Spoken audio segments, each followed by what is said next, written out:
जोङो माखासे दाबि दावहाफोरखौ लानानै फैगौ 7 आगस्ट 2025 मायथाइयाव मोनसे सुबुं हस्रिखावनाय हाबाफारि लानो नागिरदों। बेनिखायनो जों खौसेथि बर' सुबुं आफाद आरो जिल्लानि सिङाव थानाय गुबुन गुबुन आफादफोरखौ लाफानानै जनाय धेमाजि ओनसोलनि दाब दाब गामिफ्राव दखराफ्राव हाबनानै बे प्रग्रामनि थाखाय जों रायजो राजाफोरखौ हांख्रायदों। दाब दाब जायगायाव जों मिटिं खालामदों। मैयानिफ्राय जों खालामदों। मैया गेजेर जनायनि बगुरिगुरि आरो बादुला सेन्टाराव खालामदों। दिनै सेमेनसापुरि ओनसोलनि महनपुर थुलुंसि क्लाबाव खालामदों आरो दा बे समखं ओनसोलनि UN एकाडेमियाव खालामफैदों।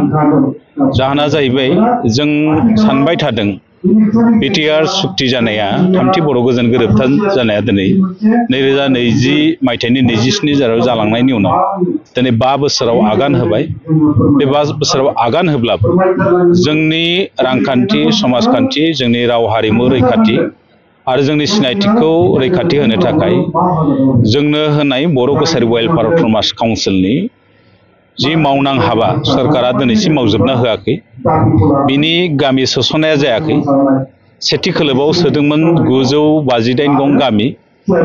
दा नैथि खोलोबाव दं 161 गं आरो बिनि बादैबो थाबावबाय मरिगाव जिल्ला टिवा अट'नमास काउन्सिलनि सिङाव गोबां गामि थालांबावबाय।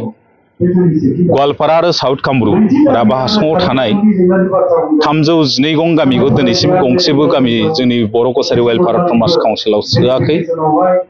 आरो सनितपुर बिश्वनाथ जिल्लायाव माखासे बिटिआर हाबाय माखासे हाबाखै। बेनि जेंनाफोरखौ सुस्रांजोबना होआखै।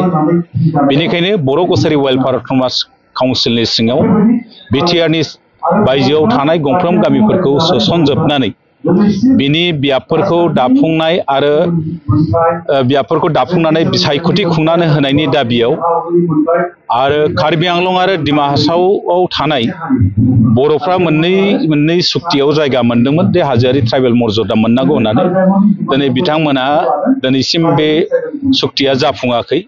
बेनि दाबियाव आरो लोगोसे बिटिआरनि बायजोआव जोंनि बर' फरायसालिफ्राव गोबां जेंना दङ। दाख्लै थांनाय 16 जुनाव जों सिला फोथाराव आसामनि गिबि मन्थ्रि मानगोनां हिमन्त बिश्व शर्माजों रायलायदोंमोन जे गोबां फोरोंगिरिफ्रा बिटिआरआव ट्रेन्सफार लाना थांफिनदों। गतिके बिटिआरनि बायजोआव गोबां टेट पास जानानै दङ। दा बिथांमोनखौ स्पेसियेलि रिक्रुटमेन्ट होनानै बर' मिडियामनि जिबिलाक फोरोंगिरिनि जेंना बेखौ फोजोबस्रांना होनांगौ होननायाव बिथाङा थाबैनो बेखौ स्पेसियेल मोनसे रिक्रुटमेन्ट खालामनानै फोजोबना होगोन बुंदोंमोन। दिनै बेखौबो मावफुंजोबनो होआखै। बिनि बादैबो जिहेतु जों आन्दोलनखौ जयै खालामदोंमोन। जिहेतु बिटिआरनि बायजोआवबो गोबां बर'फोर थाबाय। बिटिआरनि बायजोनि बर'फोरनि जौगाथायनि थाखाय जोंनोबो जाहाथे स्पेसियेल पेकेज होयो बिनि दाबियाव आरो बर' कसारि वेलफेयार अट'नमास काउन्सिलनि जिथु रां बावजा बिनि बाजेटखौ बारायना होनायनि दाबियाव जोङो फैगौ 7 आगस्टआव सानजारि नोगोर सिमेन्सापुरियाव मोनसे 2000 सुबुंखौ लानानै जों मोनसे सुबुं हस्रिखावनाय हाबाफारि लानो नागिरदों आरो बेयाव जों जायगानि गासैबो माहारियारि आफादफोरखौ हांख्रायदों। दुलाराय बर' फरायसा आफाद, बर' थुनलाइ आफाद, आइजो अनसाय आफाद, XBLT, NDP, जोंनि धोरोमारि गौथुमफोर गासैबो दैदेनगिरिफोरजों रायलायदों। मिरुनि दैदेनगिरिफोरजोंबो जों रायलायदों। बे हाबाफारिया खालि धेमाजियावल' जाया। जोंनि जेंनाया जोबागौमानि जों गुबुन गुबुन जिल्लायाव बे हाबाफारिखौ लागोन। गलाघाटआव लागोन, गुवाहाटियाव लागोन। जोंनि बिटिआरनि बायजोआव थानाय गं 22 जिल्लायाव गुबुन गुबुन जिल्लाफ्राव जों बे हाबाफारिखौ जोंनि खौसेथि बर' सुबुं आफादा लाजोबगोन होननानै जों नोंथांमोननि दिनै बे मिडियानि गेजेरजों फोरमायबाय। बिथांनि जिथु बुंनाय आरो मावनाय एसे जों फारागथिखौ नुनो मोनदों। मानो होनोबा बिथांनि डिपार्टमेन्ट बियो ट्राइबेल एफेयार्सनि बर' कसारि वेलफेयार अट'नमास काउन्सिला। दा बिथांनि नाजानायावनो गामिया माखासे सोसनजादों आरो माखासे आद्रा थाबोबाय।